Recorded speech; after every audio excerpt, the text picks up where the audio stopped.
To listen to my dad Joe and Uncle Justin talk about sports. Now on with the show. The Joe Mays J-Raff Show is brought to you by Mays Sandwich Shop, which have been serving the greater West Lawn area delicious food for over 70 years.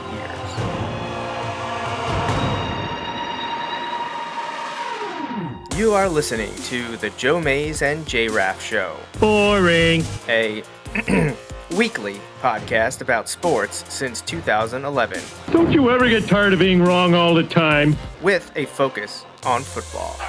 Second and goal. Pass. Got it. Touchdown. This guy has had some year. Al, I've got to tell you, in a pressure situation, I don't know if I have ever seen anybody be better than Matthew Stafford and Cooper Kupp. Wow, what a drive. 4th and 1. Burrow trying to keep it going, gets spun down, gets it away, and incomplete. Rams now running down to celebrate with a defensive play. And guess who? Of course. I mean, you don't even have to think about it. Pointing to the ring finger. When everything was on the line for the Rams, yes, we know it was Aaron Donald. But the Rams were built to win the Super Bowl, and they have sealed the deal. Now, here are your hosts, Joe Mays and Justin Raffauf.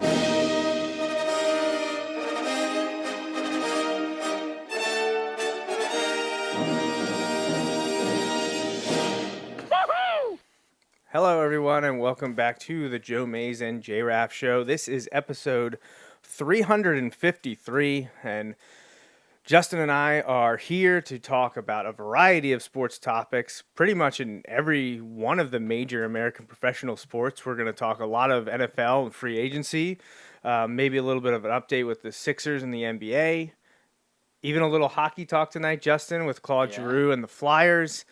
And baseball for sure. Spring training underway. The Phillies looking good. Signing a couple big names. So Justin and I are going to talk about all of that. We are not trying a new soda this week, Justin, much to our dismay, I'm sure. Yeah, I kind of liked it. That was fun, wasn't it? Yeah, it was a good one. But we are here this evening to primarily play or continue our Dynasty mode in NCAA Football 2014. And I'm just getting that stuff up here now. Well, looks like the camera may not be working. That's no good.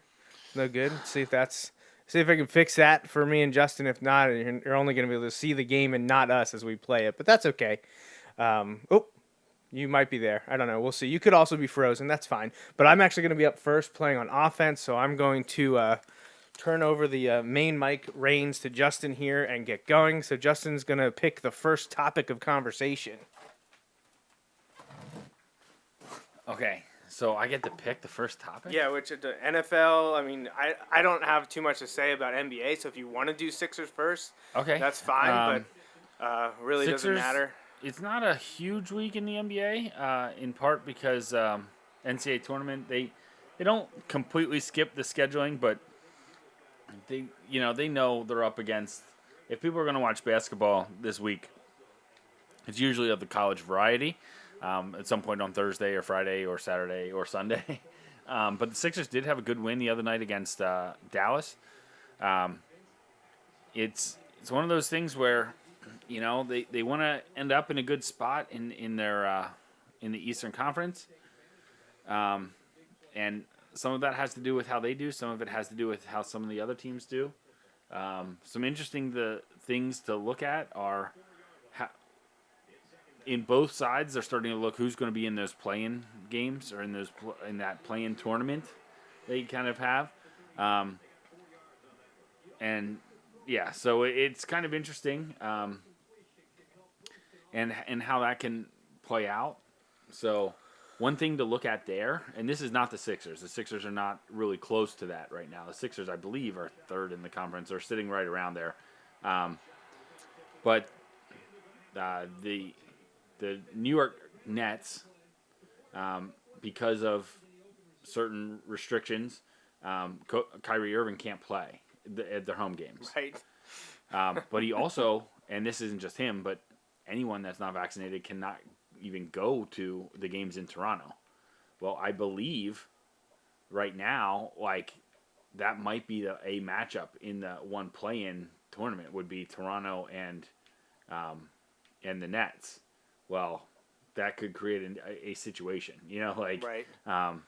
For sure. Right. Now, there are plenty of games that need to play themselves out there, but it just something to keep an eye on, not having players available, and that could happen to other teams too. So it's also a factor for Major League Baseball because the Blue Jays are back in Toronto for this full season. Yep. And there are a number of Yankees and I believe some Red Sox that will not be able to go to their games in Toronto. And Toronto is a good team. Yeah, they are. So, and the thing is, if it's pitchers and stuff too, that can really mess with your rotation. There's all kinds of issues that could present themselves there. So those are things those teams have to figure out. I don't really need to spend too much time on that, but it's just an interesting thing to happen as we shift to more normal, like, sports schedules. Right. Where there's, I don't want to say less accommodating to those things, but it's more, the leagues are kind of finding their grooves and just saying, like, nope, this is how it's going to be, whatever. You know what I mean? One way or another, and they just kind of are going figure it along out with those. So, but yeah. I mean, the Sixers have been pretty good since they got Harden. A couple hiccups here and there, but they're definitely better off with him than having Ben Simmons sit there and not do anything for a while. Right, so absolutely. They got to be one of the favorites in the East, you would think. You think about it, the East is really kind of, I don't want to say stacked, because the West is very good too. And the best teams by record are in the West, but you look at it, the Sixers are contenders. The Bucks are certainly contenders. They won it all last year. Right. The Nets are contenders because they may be the most talented team in the league. That's just right there. And then you have the team that's currently the top seed, and that would be the Heat. Sorry. Right. The Bulls have a good record, but so the Sixers beat them maybe a week or so ago. Might have been like last weekend-ish, around then. And I saw a stat that said against the top three teams in each conference, the Bulls are 0-14. So they are really good against the bad teams, but not good against really the bad teams. Against the good teams, right? So that's a little misleading. But you have a team like Cleveland, which doesn't really have a single star, but has a number of good players. And right now, I shouldn't say right now. Yesterday, when I looked, I believe was the matchup with the Sixers, like in that 3-6 matchup. So anyway, it's just kind of interesting to watch how this will play out, and I'm excited. Hopefully they can. They've already talked that they're going to start resting Harden and Embiid to make sure they're well rested for the playoffs, and I'm fine with that. I know it becomes a big thing in the NBA of like players taking, but like I don't care because once you get to the playoffs, like you need your guys. You need them fresh and ready to roll. If anything, you saw that last year where Embiid was banged up, and it really took a toll on the Sixers. And having a guy who refused to shoot from a foot away from the basket. But we're not still bitter or anything no, like that. No, not at all. So, man, I know it's not going to happen. I know the Nets are going to make a run, but I would love to see them go out in the play-in games and just be out. Oh my gosh, that would be amazing. But all right, well, that's not going to happen. But so that's just something to keep your eye on with the NBA is those seeding and then that like 7 to 10 range of the playoffs because for play-in games. Yeah.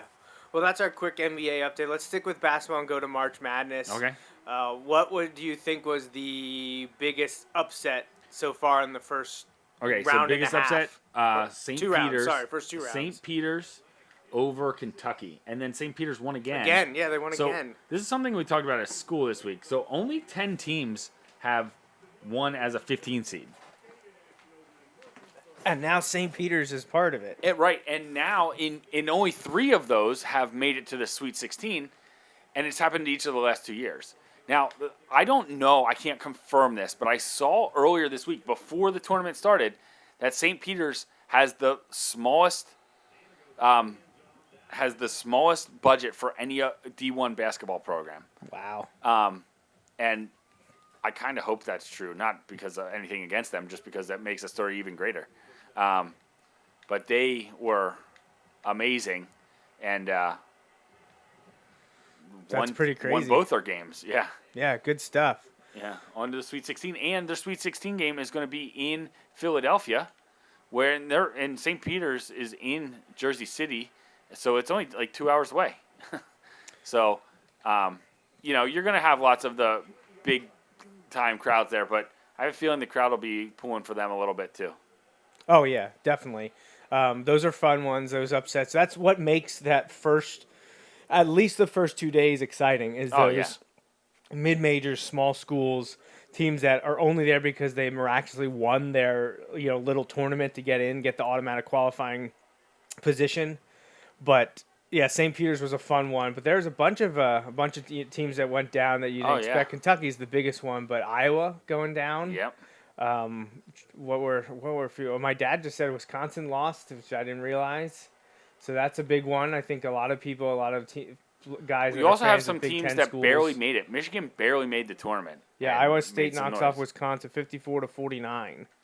Wow. So my dad says he lost his first Final Four team. So, I had one of my brackets for the show. I had Kentucky winning it all. I made two. Ooh, ouch. No, yeah, the other one I had Kansas winning, so still alive, and Kansas looked pretty good. So if they can continue to be successful, that would help that bracket a lot. Yeah, I have three under my account but only one of them is mine because I always do the chalk picks every year. I did one for Natalie. I did one for Austin, and UConn went out, and that pretty much did him in. UConn losing in the first round was not helpful to him. So right now in first place is LCD, Little Coach Dom, Brandon Doms, but his max left is only 990. Okay. So he already lost either the opponent in the championship or maybe the champion. It might be out. I'm trying to see who he had. Oops. Yeah, he had Baylor against Villanova. He had Baylor winning. Ooh, so that was bad. My Uncle Rich, still very much alive in second place, and he's got 1440 left. Then we get a tie in third place between my daughter Natalie, who is very much alive at 1580 left. John Rogers also in third, and Jacob Hoffert tied in third place. Trying to see where some of the others. It looks like doesn't Jake get the automatic disqualification for that? He should, shouldn't he? John Christian's in sixth. Isaac Mahler's in sixth. Sorry, if I'm skipping over, it's not because I don't like you. It's because I didn't realize that was someone I knew bracket, because if you don't use your names, I don't know who you are. Jamie and Corinne and John Rogers' second one are in 13th. Both of my dad's brackets are in 13th with my wife, Kelly. Kyle from the shop also in 13th. One of Uncle Rich's is in 13th. It's a long time for you or me to pop up here, Justin. Yeah. You're in 23rd. You have 1430 points possible left. And I believe I'm down here in I moved up to 49th out of 59. So, yeah, I'm doing awful. I do have a lot of points left, though. I have 1540. It's just I did really bad in the early rounds. Well, that's the thing. Like, if Kansas does well, I can still do really well. Well, same thing with me, and I did take Gonzaga. And not a lot of people pick Kansas to win. No, I ended up going with Gonzaga. So if Kansas wins it all, I will be okay. If they don't, I'm in trouble. I mean, relatively trouble. I'm not doing well now, so... So, so March Madness, I'm glad it's back again. You know, we had it last year, but I don't believe there are any fans, so this is the first year back with, I believe, all the arenas are packed. I don't think any of them were limiting attendance. So you're getting the real experience, something we haven't had since 2019, really. Yeah. The full experience. We had a tournament last year, nothing in 2020, obviously, but it's good that we're back to very close to the way it was before. And enjoying it. It was fun to whip around to coverage or different games, both at the shop on Thursday and Friday and then at home. Very enjoyable. Duke and Michigan State played today. Duke ended up winning that game, so that was one that I'm sure a lot of people watching when you get Izzo versus Krzyzewski. I think that was actually a milestone win for Krzyzewski, too. Didn't he get him 1,200? Yeah. And now I think he's one away from having 100 in the tournament. Which, to put that in perspective, that basically means... if somebody were to get a head coaching job now at 30 years old, right, they would have to coach until they are 70 and win average 30 wins a year just to catch him. Yeah, think about that. That's crazy. It's absurd. That is absurd. So, yeah. So, it was, it's always fun. I know a lot of people will tune out after these first 4 days. Is Thursday, Friday, Saturday, Sunday is the biggest because that's when you get the surprises and everyone is excited about. And you get the overlap of games and everything. The bad news is I gave up 3 points, but the good news is they had first and goal inside the 5 and held them to a field goal. You're able to weather the storm. Yeah. So, so thanks to everyone that joined. I know we lumped the shop contest in with the bracket pool that we always run just because it was easier for me to keep track of. But we got up to 59 brackets, which I think is probably the second most we've ever had. I think Nice. 1 year we were in the 60s. So we had a great turnout this year. And for those of you that might be listening live or after the fact and that weren't sure what you got out of it, you get a chance to call in or visit us to appear on a show, which is always a lot of fun. The topic does have to be approved by Justin and I. We learned from our mistakes in the past when it comes to that. You will get a show T-shirt as long as I have the size that you would like to have. It was free to enter. You get bragging rights, all good things, and it's all for fun. And we appreciate everyone that plays along with us. But Justin, why don't we before we get to the NFL talk? Why don't we just talk about Claude Giroux and the Flyers? Yeah. Here, Giroux just on was it Thursday night? Played in his 1,000th career game, all with the Philadelphia Flyers in the National Hockey League, and promptly was then held out and traded to the Florida Panthers for a meager return for someone that's as prolific as Giroux is, especially in his time with the Flyers, nearly 16 years. But the writing was on the wall with how poorly the Flyers played this year that they needed to move on and get what they could for him. It's really disappointing the way his career went with Philadelphia, and that has nothing really to do with him. Right, It was no, all the- on the the- Flyers as an organization. Right, the organization did nothing to support him or get anyone in there. I say that. It's not like they didn't try, but they basically swung and missed You got to be kidding me. 1,000 times since since he really came up and started, taking the lead. I wish the organization could have given more around him. Nice. Oh, man. He got leveled. Yes. But, yeah, it's unfortunate they couldn't do more, but... I mean, they honestly, since... But you know what? At this point, I'm happy for him because he got it to go. Hike the ball!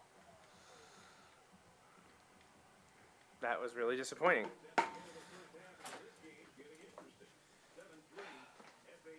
Talk about clock mismanagement there at the end. It's all right. We got him right where we want him. Well, so what happened was I burned a timeout earlier in the first half when I was trying to find a play to go for on fourth down, which worked in my favor because I converted the fourth and scored a touchdown. But I thought I had a third timeout there at the end, and I did not have a third timeout there at the end, which didn't allow me to try to kick a field goal or even get that touchdown. So that was my bad. But yeah, so the Flyers are awful. Claude Giroux was sent to the Florida Panthers for a future first-round pick. They got a prospect in return, but I didn't realize this until today when I was reading up about it. The Flyers also gave up to guys who were thought of as high impact prospects. I don't want high maybe is too much of a positive thought about that because both Bunneman and Rubotsev had fallen out of favor and hadn't matured the way the team had wanted, but they were traded with Giroux to the Panthers, and the Flyers only got back a future first-round pick, Owen Tippett, and I think it was a second or third round, and I can't remember. Some of these trades are merging with stuff that happened in the NFL that I can't remember exactly everything that came back in return. Yeah, I mean, I wish they could have gotten more for him and stuff like that, but I'm happy for Giroux to be on a contender Yeah, well, and I guess because I was hopeful that he was going to go to the Avalanche because I always liked Colorado. We had talked about that, yes. But yes. he had a no movement clause, and I guess the only team he approved was the Panthers. So the Flyers didn't really have a lot of right. leverage in this Right. situation. Right. They kind of were doing what Giroux wanted, so they couldn't hold out for a better or competing offer. But they ended up getting a first-round pick. The problem is I think it's at the earliest 2024. And it could even be 2025. Oh, and Florida's usually pretty good. So well, they have been, recently. So we'll see what happens.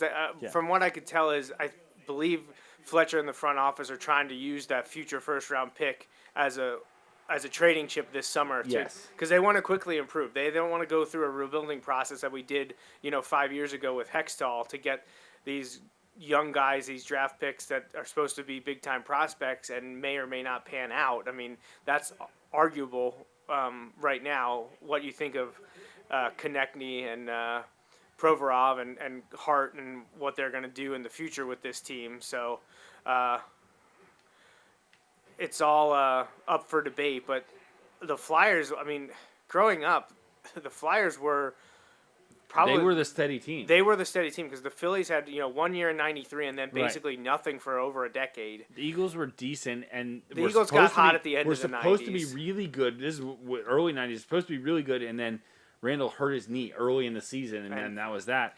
And, and then weren't good until late, But you look at it, the Phillies were garbage other than 1 year in the 90s. The Sixers, too. The Sixers were awful. It took until the 2000s for them to be relevant. Right.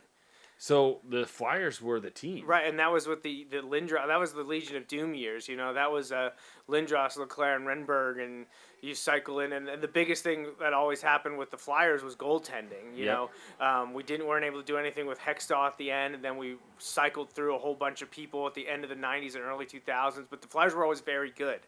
We saw them make the Stanley Cup.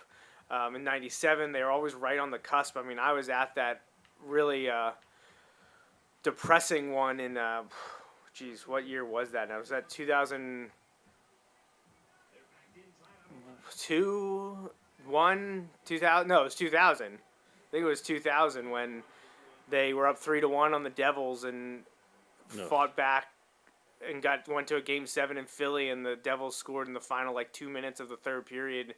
That was just so deflating because that team was really good. But, growing up, Justin, the Flyers were probably the most consistently strong team. Again, they didn't get us the cup, but they were the team that you always were like, well, I'm glad it's hockey season because the Flyers are going to be good.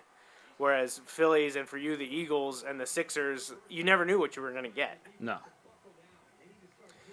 So good luck to Giroux. I wish him the best. If he wins a cup this year, that'd be awesome. I would love to have him come back to Philly. Yeah, I was kind of thinking, I'm like, the teams I'm kind of pulling for now, I still kind of like the Avalanche, and my sister's out there, so, that would be kind of cool. But I kind of want the Panthers to win.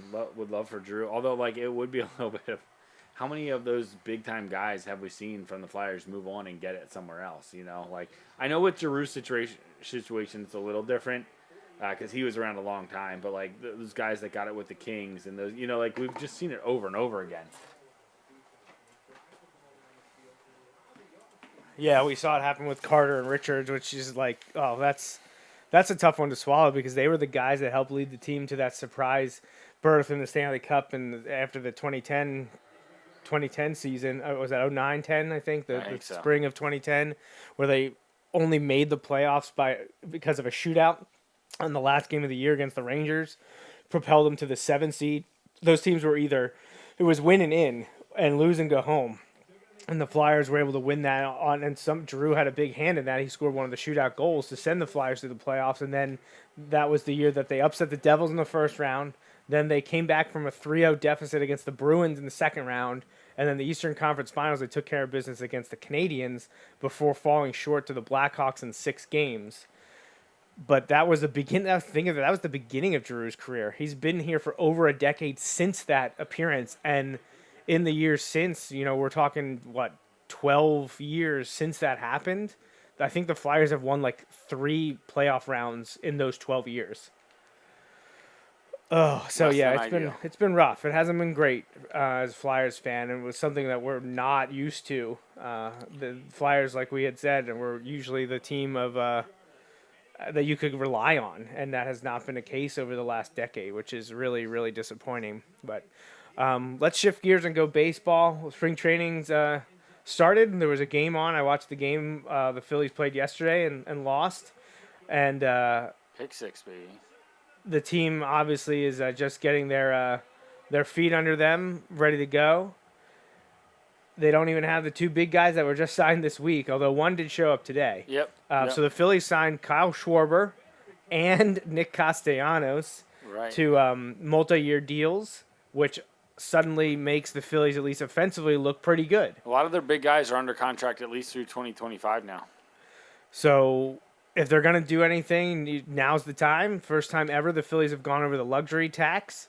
I saw a thing that joked that said Phillies misunderstood the rule of universal DH to mean they have to get all the DHs. Sounds good to me. But in all seriousness, something was like, and it named like 3 players that the Phillies each had DH multiple games last year, and they didn't mean it like in a good way. They're just like, Right. if you have to have these guys DH. Now, to be fair, in the NL, you're not really building your roster like that, but so now to see that they've got lots of bats in the lineup, and I think that's only going to help the bats that were there. That's only going to help guys like Hoskins, because Right. there were times where Hoskins or Real Muto were the only protection For Harper. that Harper had, whereas now there's plenty of poison multiple there. guys, Yeah. right? So the Phillies are set up offensively to be powerful, but unconventional because they don't really have a leadoff guy. They could end up Right. being Schwarber, which would be interesting, but doable. Yeah. Then you have so let's go through. So in no particular order, just going around the bases. Realmuto is your catcher, good. Yep. Hoskins is your first baseman, nice. Yep. Second base, most likely Segura, right? Yeah. And shortstop Didi, unless Bryson Stott, the Yes. prospect, beats him out. And not that he's going to be the guy, but they signed Ronald Torreyes to a minor league deal today. Oh, did they? I missed yes, that. minor league deal. So there's no guarantee that he's even going to make the roster, but he's a guy that they could throw in at a number of different places, which Right. would be nice. Third base is Alec Baum. Yep. How do you say it? I say Bohm. Yeah, Boom. One of those. He needs a bounce back year. He had a nice rookie campaign in 2020, but he did not look good at all last year. In the field or at the plate, and So that's a problem. He needs to bounce back at least one of those ways. Right. Then outfield wise, you're talking about Harper and Odubel Herrera or I Matt just got a Verling. message asking me about softball. Oh, really? Yeah. From who? Chris. Yeah, you got to do it. You got to do it. It was you playing or what? So Harper's in right. Odubel or Verling's in center. And then left will be most Sorry, I likely didn't realize they went for it. either Schwarber or Castellanos. Right. Do you think they'll play Castellanos at third at all in any scenario? I don't. I shouldn't say absolutely not, because to be honest, if Bohm's not better defensively, I don't know that it really mattered. And that's where people, we got these guys, they aren't great defenders. Yeah, but they're taking over for guys who weren't great defenders. Right. I hated to see McCutchen go, but He was it wasn't a liability. Right, it wasn't a great fit at this point. But I loved McCutchen. I really loved McCutchen. absolutely. He's one of the a great good guys. guy. Yep. If I'm there and they're playing, I think he went to the Brewers. If they're playing the Brewers, Oh, people would cheer for him. oh, absolutely. But it was time to move on. He didn't really feel a need for them right anymore. So, and it's a shame because before he hurt his knee, he was such a key part of that team. And when he tore his ACL on that road trip, that was the beginning of the end for the team that year. You're right. It absolutely was. But yeah, I'm excited that they went out and they did it and they're making moves. They're being aggressive. Wheeler, who everybody's like, oh man, because he had shoulder fatigue or whatever. Yeah, that's back in December. What you want to hear from your ace. They got good news from him today, and he's And then he was sick, right? right. So, but they got good news from him today, and I think he's there now at spring training, possibly.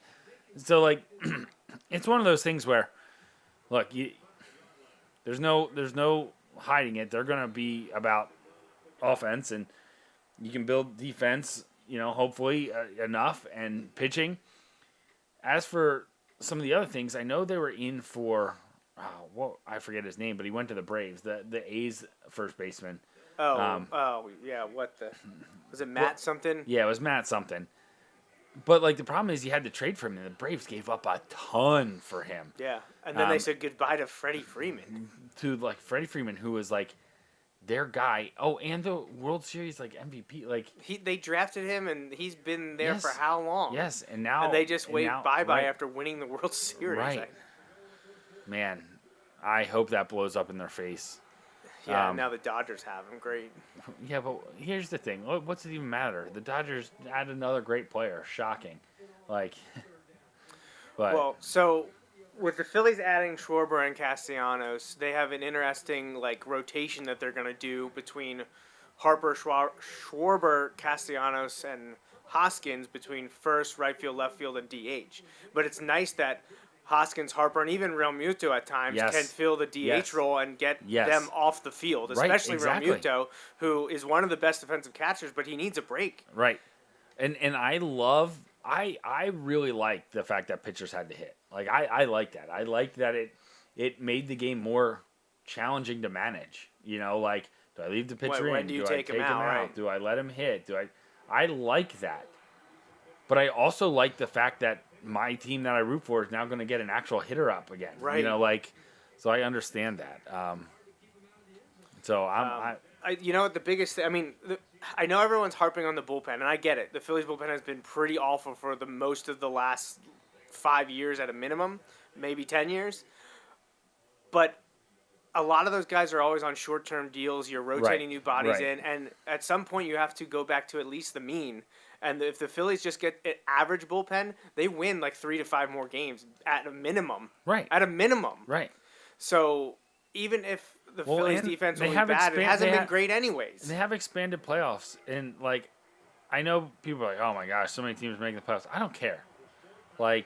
Let's just Was it 12? It's not even half. right. The NBA has more than half. Right.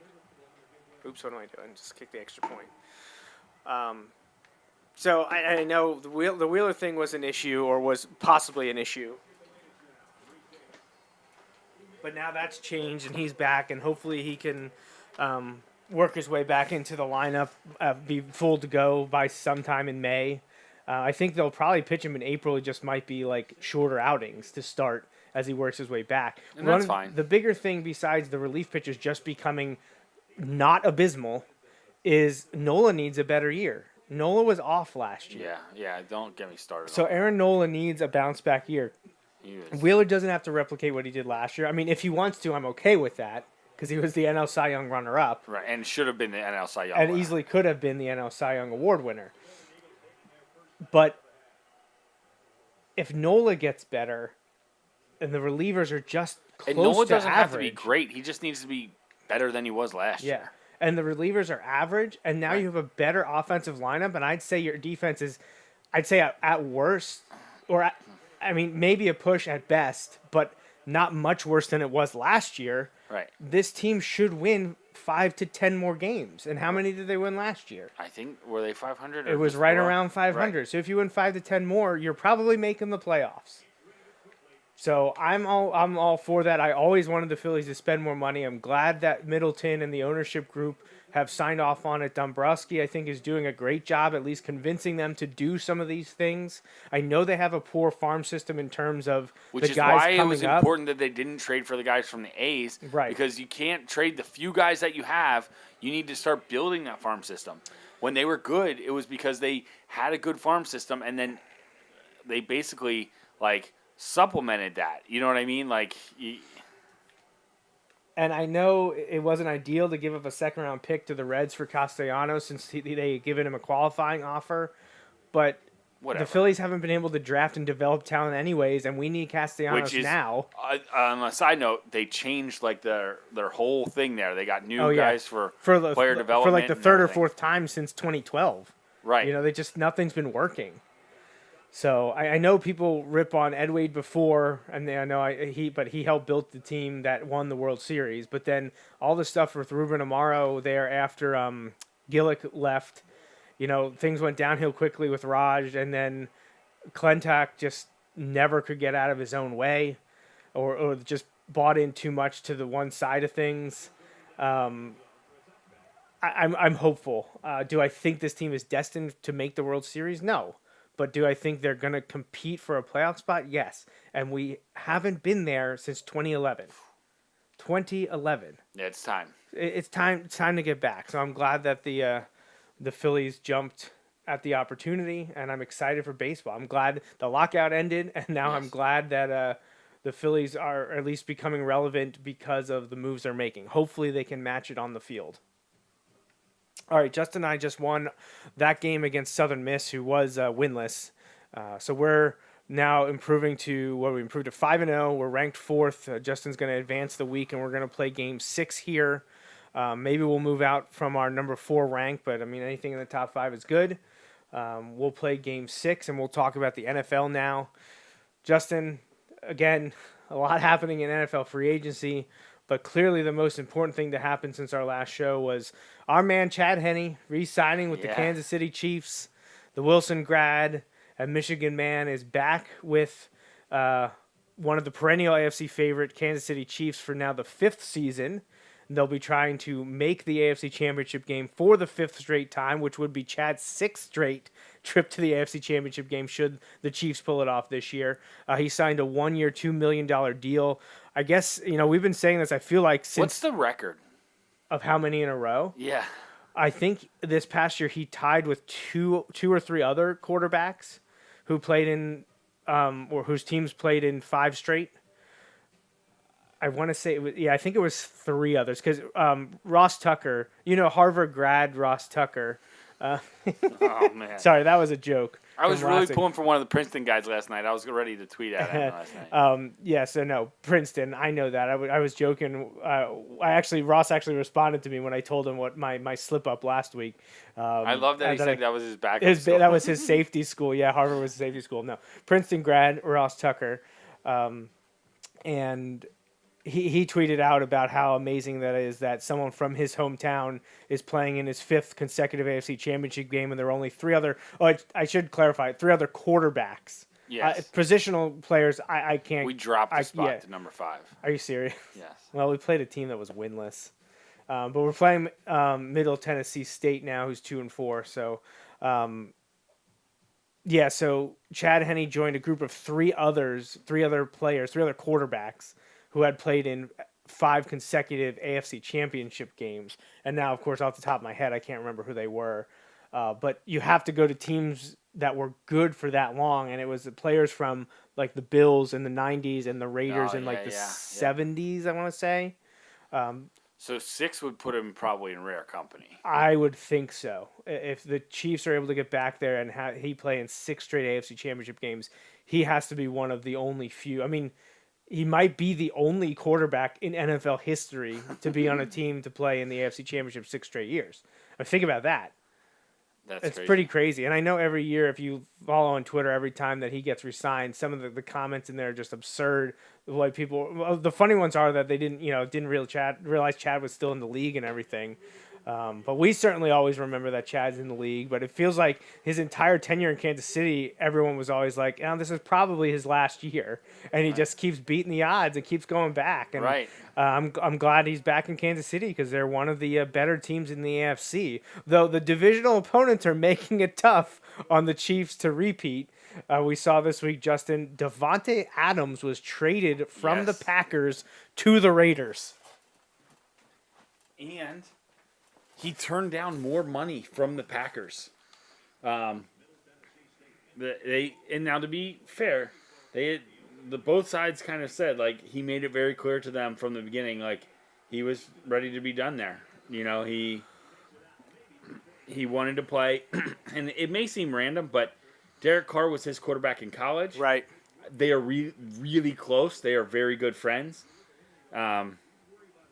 He'll save probably a few $100,000 or maybe millions, I don't know, by playing in Las Vegas where there's no state income tax. Just don't pull Calvin Ridley. Oh gosh, yeah, don't do that. I feel like by the way he worked things out, he's kind of ahead of the game there already. But yeah, like, man, that AFC West. Well, I mean, that's absolutely incredible. The transformation and it's those not even, teams we have haven't made. even had the draft yet. Now, to be fair, some of those teams aren't going to be like the Raiders don't have a whole lot, and is that where the draft is this year? I think. Oh, you know what? I'm not even sure. I think the draft is in Vegas. Maybe it's not. I don't remember. Yeah, you know what? I don't know. I haven't started looking about the location. I know Justin and I will be doing a first round live stream that Thursday night, though. Yeah. So, but they don't have, those top picks now. But hey, they went and got in. I know that sounds crazy, but look what they did this year. And I know they did not have they were 9 premium and 8, wide right? receiver. Right. They didn't have a premium They had receiver. Darren Waller. That was their guy. Right. Hunter Renfrow, you Right. know.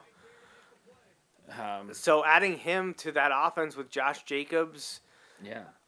And Waller and Right. And Waller was injured too. Right. Waller Right. didn't even play in like 6 games. And Jacobs was banged up down the stretch, and yeah, it'll be interesting to see.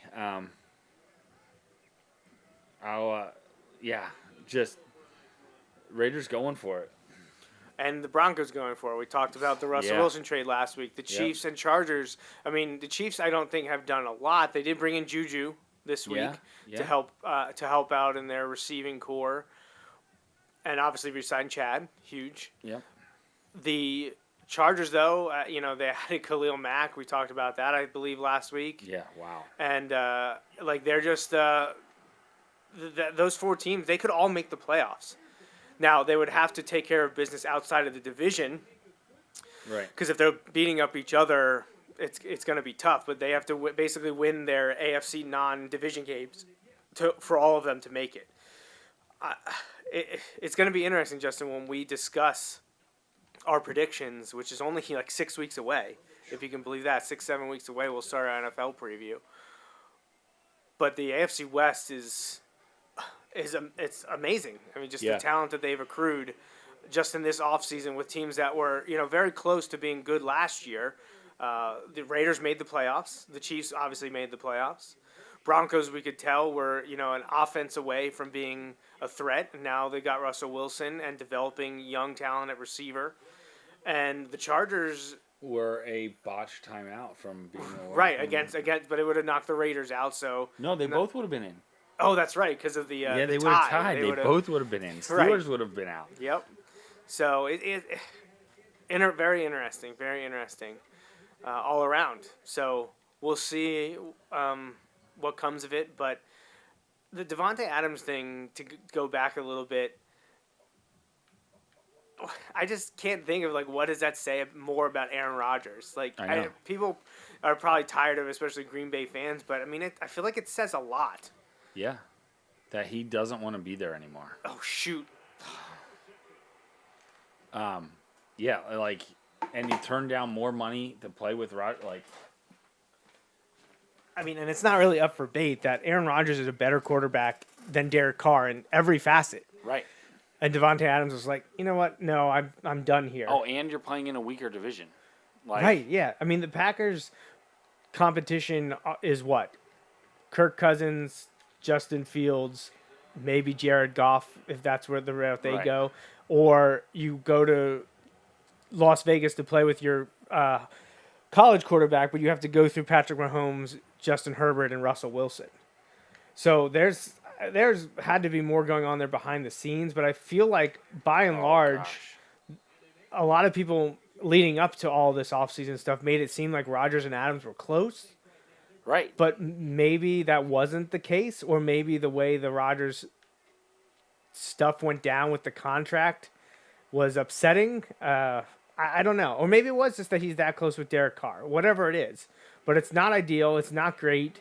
Now the Packers have one less weapon, but with Aaron Rodgers, they're still the team to beat, I would think, in that division. Unless Justin Fields has a huge change in year 2 as an NFL quarterback and under a new coaching staff, a new offense.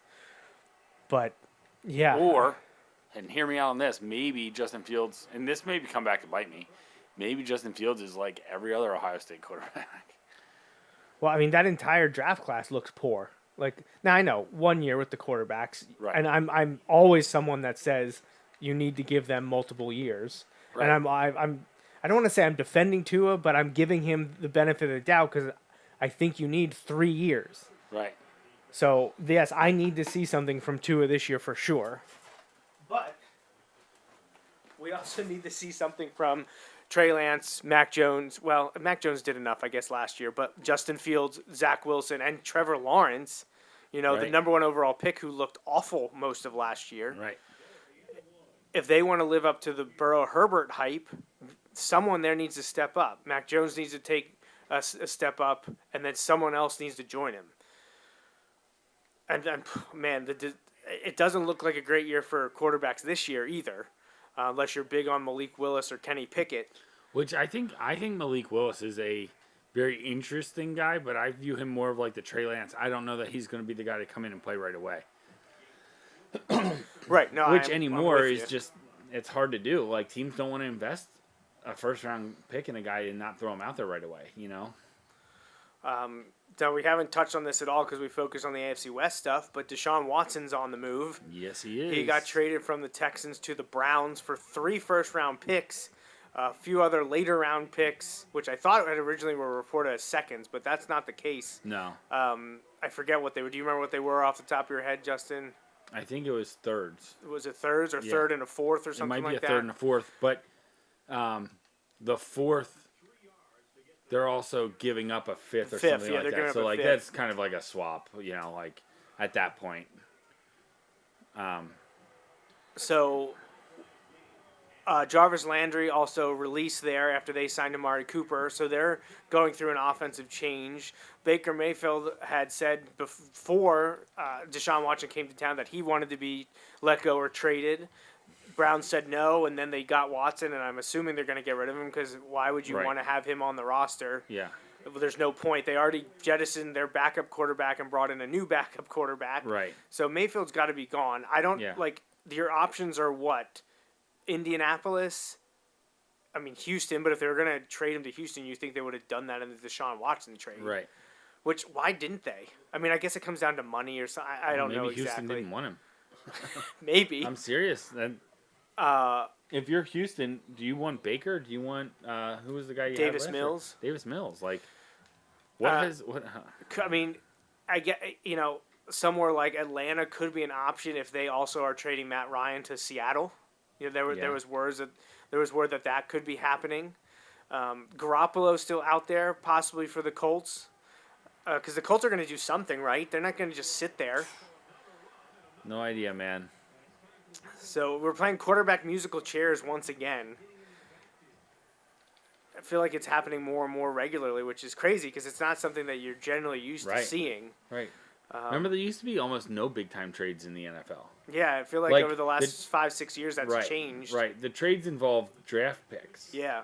Like, you would trade on draft night but now there's Oh, I guess the Saints are an option, but they Yeah. could be going back to Jameis Winston now. right. So it's really Saints, Colts, Seahawks that are looking for a guy. Right. And maybe the Falcons if they get rid of Right, Matt Ryan. if they get rid of Matt Ryan, then they could be looking for someone. The Lions, are you kidding me? I think that's that same guy It as is the last same time. guy. I need to stop calling that play. This is just not good tonight. Not good tonight. I just can't trust myself with a freshman quarterback, I guess. I don't know. No good. No good whatsoever. Rough go of it for me here against Middle Tennessee State. I guess that's why they dropped us from 4 to 5. So I mentioned the Browns changing backup quarterbacks. They brought in Jacoby Brissett, who left Miami because they signed Teddy Bridgewater. He left Denver as a free agent, but Russell Wilson's there now, and they traded Drew Lock. So Denver's in the quarterback change. Case Keenum left the Browns to go to Buffalo, which I think was a great get by Buffalo. Yes. You don't want Keenum as your starter, but he's a great backup. And with the way Josh Allen plays, you never know if he'll get dinged. Buffalo also brought in Von Miller. Yeah. adding him to a defense that was already very good. So as But a if Dolphins anything, fan, could I'm not use happy a little about bit that. of that pass rush. Like, yeah, I mean, I know they were good on the pass rush, but you can never have too many guys at that. Like, yeah, they're in a good spot. I mean, the Bills were a preseason favorite to be one of the best teams in the league this year, and they ended up being just that, just seconds away from beating Kansas City to go to the AFC Championship game for a second straight year, because they lost Do you want me to call timeout here? Force them to punt? Yeah.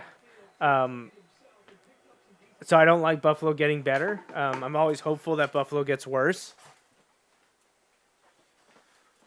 Yeah. But I don't know if you saw. Yeah, I think it went to our group chat, but apparently did. Miami is bringing in Saints offensive tackle Teron Armstead for a visit, that's which a is good one. a guy that I've wanted Miami to get now. Well, what was it? The tackle the Cowboys just let go. Lyle Collins went to Cincinnati. Yeah, which helps. Huge. Yeah, helps them a lot. And Miami brought in Connor Williams from the Cowboys. So they're working on their offensive line, which is huge. They brought in a couple running backs, Chase Edmond and Raheem Mostert, to go with Salvin Ahmed and Myles Gaskin. They could also draft a guy, and then one of those guys would be shown the door, probably Ahmed. But Miami's trying to add talent around Tua, and this is Tua's last chance because with a new coaching staff and more offensive weapons, second year of Jalen Waddle as well. There won't be any more excuses. So this is a make or break a year for Tua. I'm glad it's this year because I'm not excited about any of the draft quarterback. Oh, wow. So you wouldn't be happy if they went off script and drafted Kenny Pickett? No, that won't be killer. I only don't like Kenny Pickett because he's from Pitt. No, if he went anywhere else, I wouldn't care. But the Pitt stuff, I just can't. So, no, Miami doesn't pick until 29th, I think. That's where the 49ers pick is because they traded their own pick to the Eagles, which looks so stupid right now.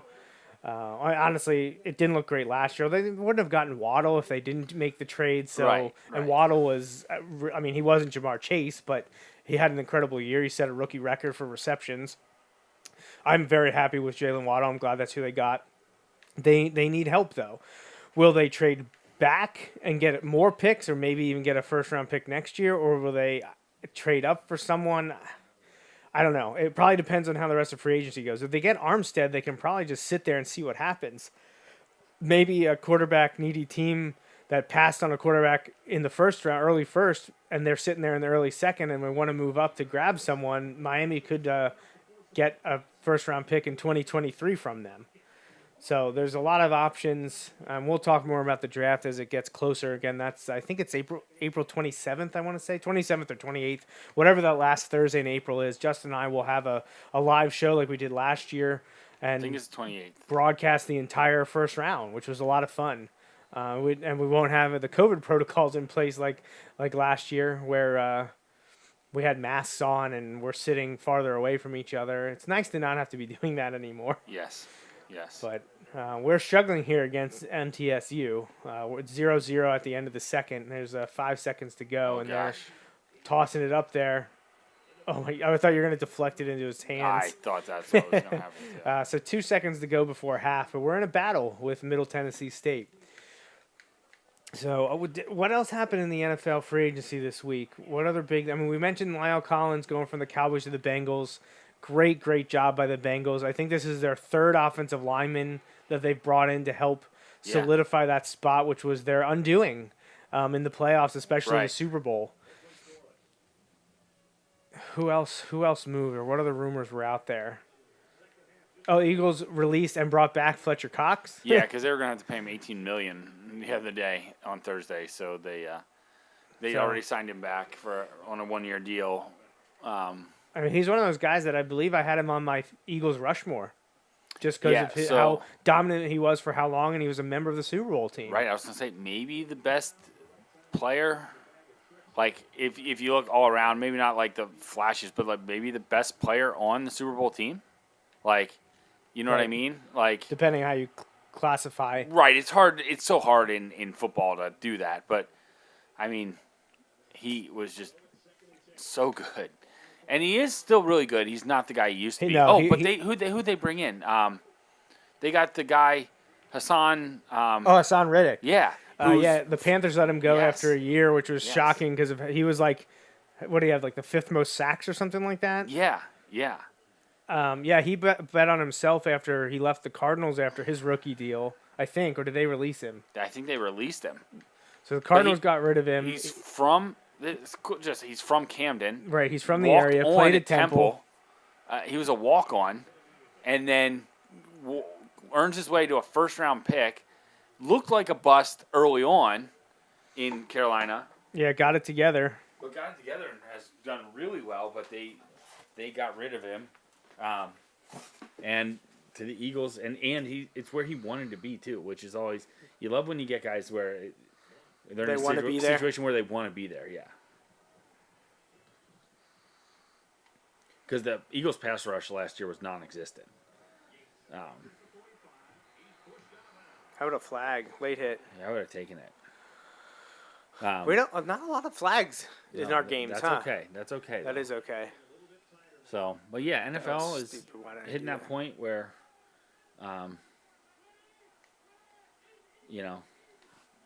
getting ready for the draft. Still can't believe anything you hear. It'll be interesting because the quarterback. It's not a quarterback dominant thing this Right, year. but I feel even the years we say that, there's No. still like 3 quarterbacks I was in the gonna top say- 10 picks. I was gonna say, what's your over/under on quarterbacks taken in the first round this year? Well, so who are the guys? So it's Malik Willis, Sam Howell, Kenny Pickett. Isn't there like 5 of them? There are 5 usually.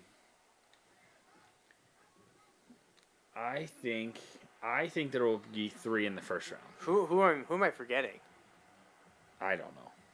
I'm trying to run Which through. tells us everything we need to know. Right, about who I the guys can't are. even think of all 5 of them off the top of my head. But yeah, I think they'll still end up with a few going because teams can't help themselves, man. No, I know they think we'll be the ones that can make him Yeah. achieve his maximum potential. Right. Well, I say that as the Eagles fan, and Eagles have 3 first-round picks. Quarterback right now, so. factory. What if the Eagles take 3 quarterbacks in the first round? Oh my gosh. Willis and Pickett. That's what they're doing. Hey, Howie already got his extension. I was gonna say your boy got his extension, so you should be happy, right? Should be happy. Oh man.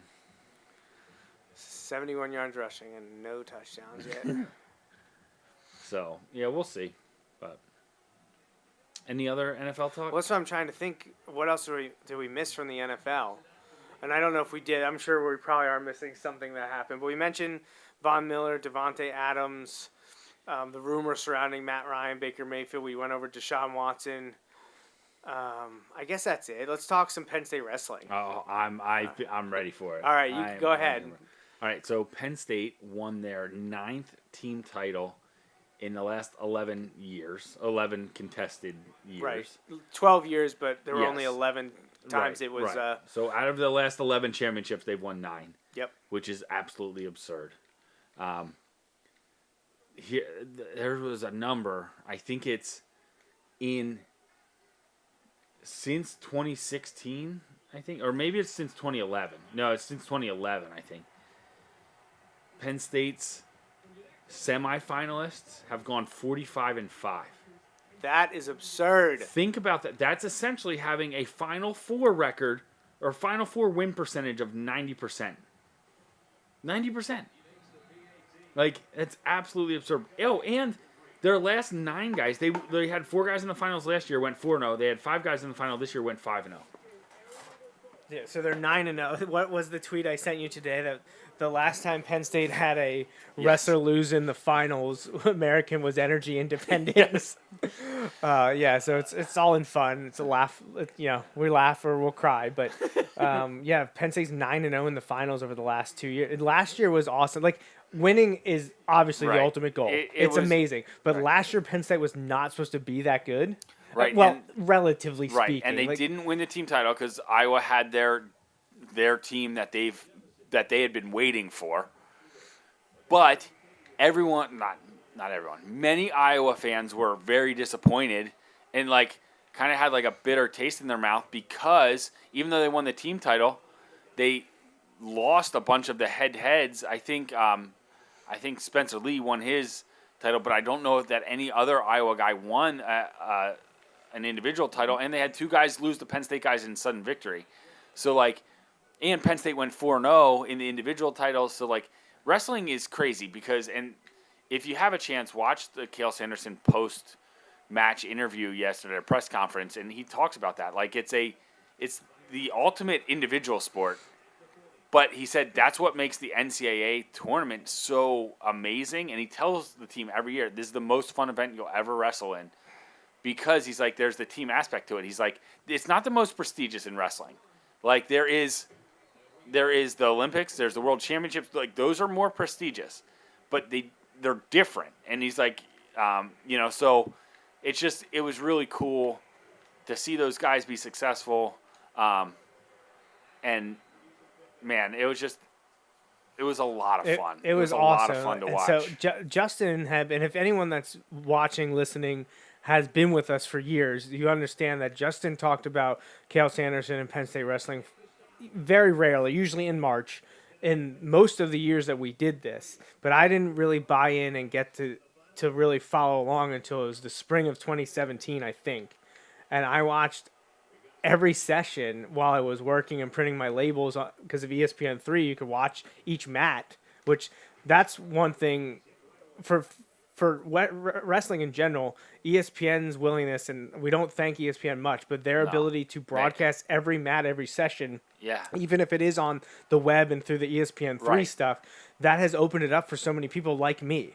Like, before you had to follow along with text updates and stuff like that. That's the goal, right? Like when you get a big broadcast partner, they're like, we need to grow this, right? And that's now the national championship sold out every year, right? And sells out almost immediately for the next year. They had now combined 6 sessions, but over 110,000 people for wrestling. It was just absolutely absurd. That should have been a fun one. And Justin and I are already aware that Philadelphia will be hosting the finals in 2025, which means 2 years from now, Justin will be buying tickets for it. We missed out when it went to Pittsburgh. We wanted to go that year, which I think was 2018. Yes. We wanted to do that, but by the time we figured out that we wanted to do it, the tickets were all gone. Because you have to buy them like a year in advance. Yeah, you have to buy them basically right around the time of NCAAs this year. So that's our goal 2 years from now. I mean, Justin and I are going to Army-Navy this year, which will be a lot of fun. That's something we're going to check off our list. We would like to go to the Pro Football Hall of Fame at some point. I'm hoping that overlaps with Zach Thomas. We'll see. But Justin and I would like to go there for the Hall of Fame game and visit the Pro Football Hall of Fame. And there's obviously a lot of other stuff Justin and I would like to do in sports, but those are just a few we've talked about. And going to the wrestling championships is one of them. I just hope when we're there in Philadelphia, it's a year that Penn State is stacked. So not to like get way too ahead of ourselves, but to get way too far ahead of ourselves. That became a flag. Cael's 9th team national championship as the coach. For the record, he also has 4 individual titles because he never lost. He's one of only like 4 or 5 people that have 4 Yes. individual titles. And so he has 9 team titles and 4 individual titles from his time at Iowa State. And then he also... did he win some with Iowa State? I don't know if he won a team title while he was at Iowa State. I don't know. You get a couple guys to the finals, you can be right there. But it was just... It's absolutely amazing. That puts him 3rd all time.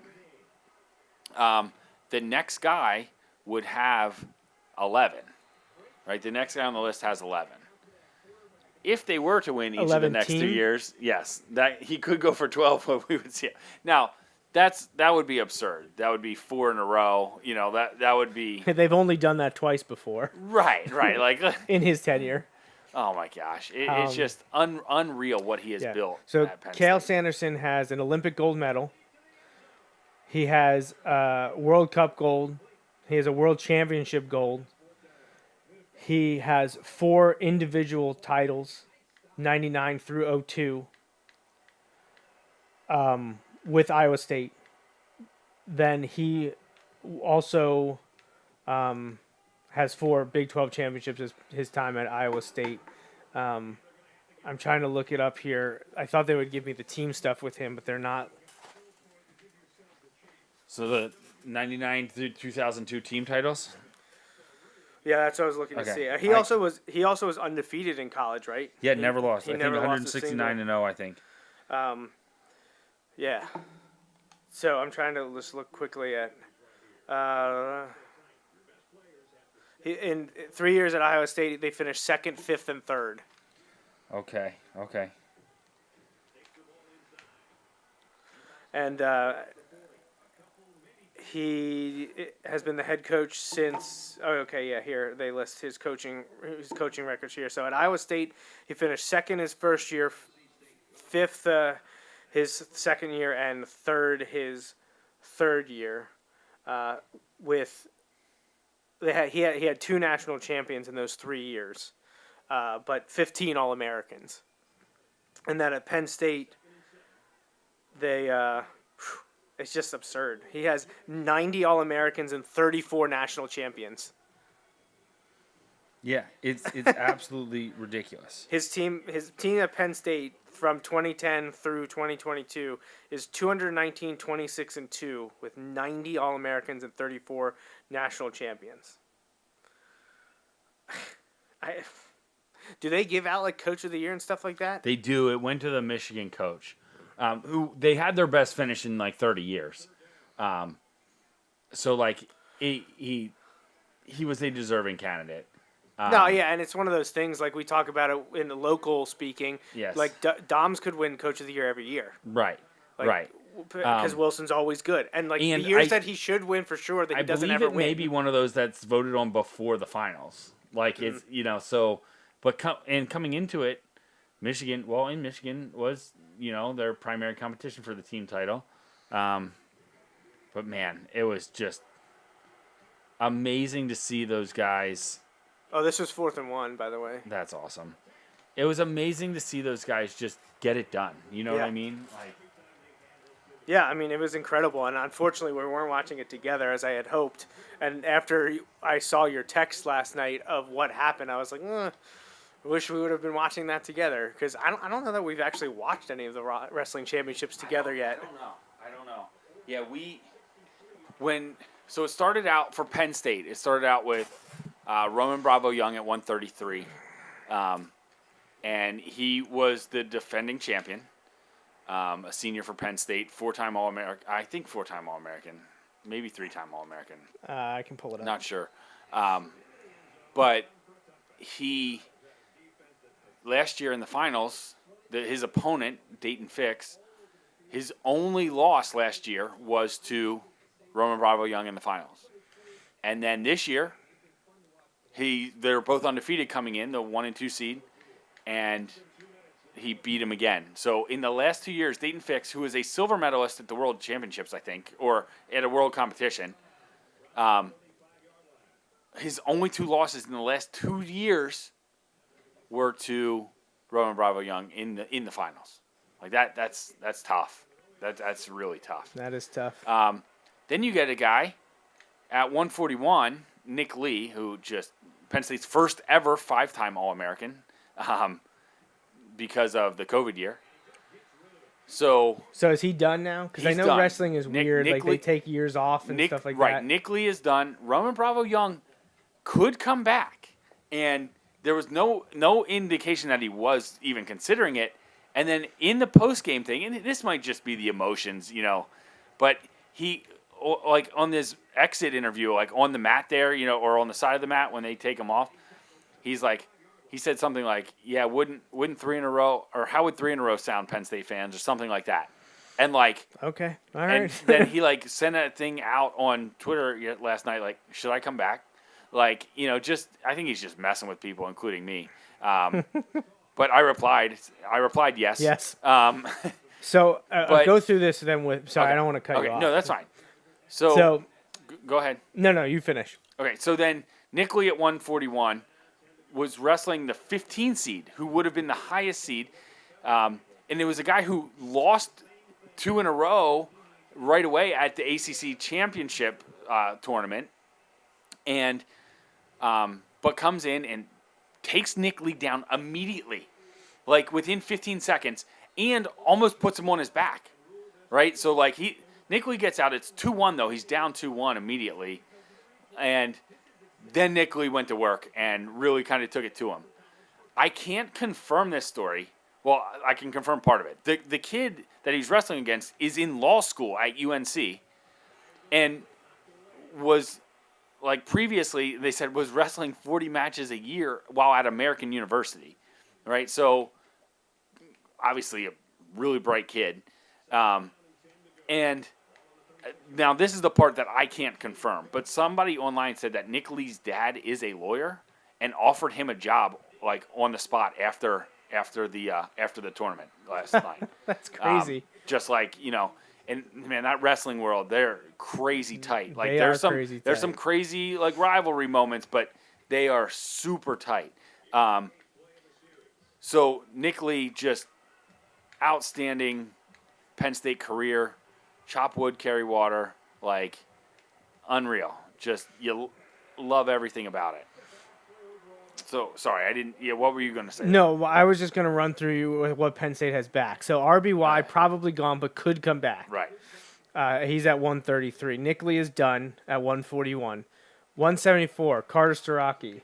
Is he? He's going to be a sophomore. He's only going to be a sophomore. Yeah. He's already Oh, a two-time and- All-American. And he broke and two-time national champion, and broke his hand in January and wrestled since then with a broken hand. All right, so I he's need back surgery. for Yeah. sure. Aaron Brooks, three-time All-American and a national champion. Two-time, I thought. Three-time All-American, two-time national champion. Oh, okay. Is he done? No, he's only a junior. He'll be back. Yeah. Max Dean. A Three-time transfer student, but All-American. only junior eligibility, so he can come back. I don't know that he will though. Like Kirk Blitt, two-time All-American. sophomore. So Penn State has everyone back but Nick Lee, possibly. And at 125, they had a transfer. Well, they Drew always have Hildebrandt, so he won't be back. And Brady Berge, I think, was a senior who had only come back partway through the season. So they do have some holes to fill. Oh man, sorry, I didn't do the onside recovery. Yeah, sorry, I didn't realize You this can was use a on. timeout if you want. Oh, too late. Problem solved. So Penn State, of their big-time performers, they're national champions or they're All-Americans from this year, potentially all back but one. Right. Possibly. Right. Now, Dean and RBY, we'd probably leaning no. But even if Dean doesn't come back, he took the spot of Oh, my God, he of fumbled. a guy whose last name is Beard, like I think it's Michael Beard or something, who was an All-American last year. So he took the spot of an All-American. Like, And at heavyweight, Kirkvlet, who took third and lost. Well, he took fourth. Yeah. Oh, yeah. Sorry, he took fourth. He would he have. medical taken forfeit. third. But this was crazy. So Kale said he wasn't sure he was going to be able to go at all. But when he saw he was going against the Michigan guy, and because of the team race, he went and wrestled that one, knowing that he wasn't going to wrestle for third if he won, or wrestle for fifth if he lost, because he was injured. But because of the team race, he was like, "No, I'm going," and he went out there and won. And won. Yeah.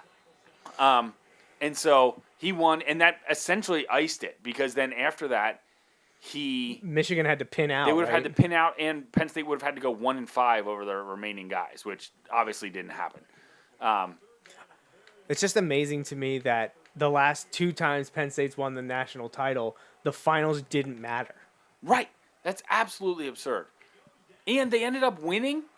Like, they didn't even talk about team point scores because it was, like, over the whole night. They ended up winning by, like, 33%. Well, they won had by 131 36 and a points, half. right. And yeah. Michigan had 90-something, right? Yeah. Yeah, just amazing. The entire time I've been paying attention to Penn State wrestling, they were very good. They've only not won twice, and 1 year no one won because it was the COVID Right. year. The other year they finished second. Because the year that they placed sixth and Ohio State won, I wasn't paying much attention yet. Right. I remember talking about the first four, 2010 through, or 2011 through 2014 with you. Oh, I didn't realize that was a thing. Do you want to run a play? We can call timeout. I just hit knee. Oh, no, I don't care. You can take a knee. I I remember you talking about, back to back and then 3 in a row and 4 in a row. And then 2015, they had a down year. And then I feel like it was some point in the spring of 16 leading into the fall of 16 into the spring of 17 is where you were like, you got to give it a chance. You got to watch it. And it was never that I was against it. It's just I literally didn't know. Like I remember it's just one of those. It's really grown on me. Really grown on me. And it's grown on me too. But I also remember asking you how does the scoring work? How does the individual match scoring works? The player versus player, and also how does it work as a team? And I still have trouble explaining to you.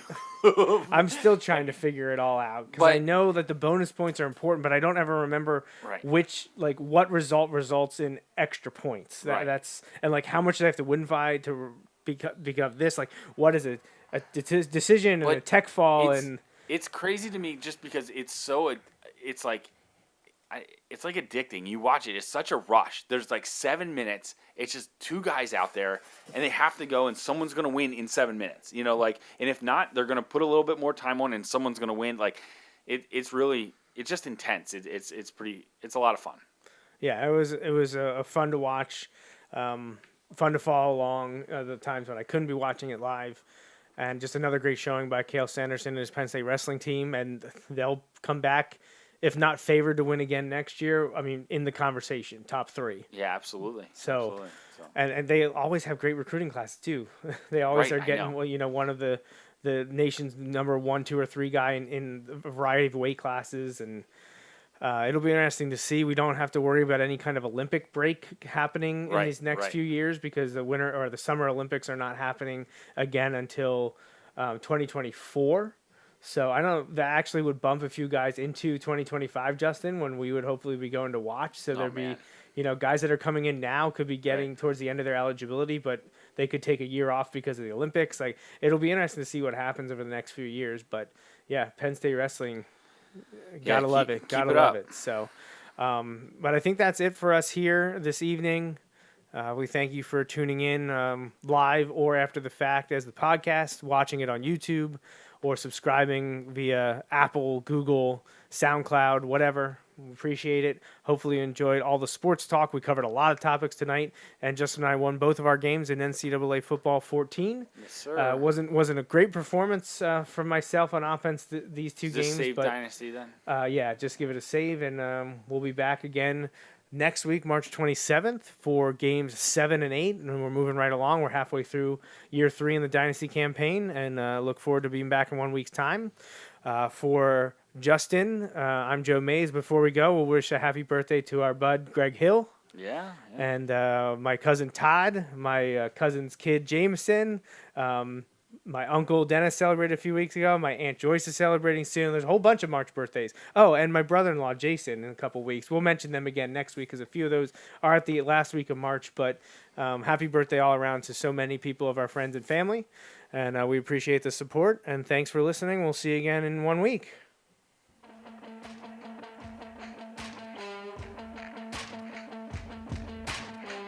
That's a wrap on this episode of the Joe Mays J-Raff Show, brought to you by Mays Sandwich Shop. Woo-hoo! You can watch each weekly episode live on Facebook, Periscope, or YouTube. Be sure to like, follow, or subscribe to the show on Facebook, Twitter, YouTube, SoundCloud, Apple Podcasts, and Google Play. You can also rate and review us on many of these platforms as well. We'd love to hear from you. Send your emails to the Mays Sandwich Shop inbox at joemaysandjraff@gmail.com. The Joe Mays J-Raff Show is a part of the JMNJR Radio Network, home to other productions such as The Bulldog Hour, Tangents with Friends, and Nat Chats with Dad. Until next time.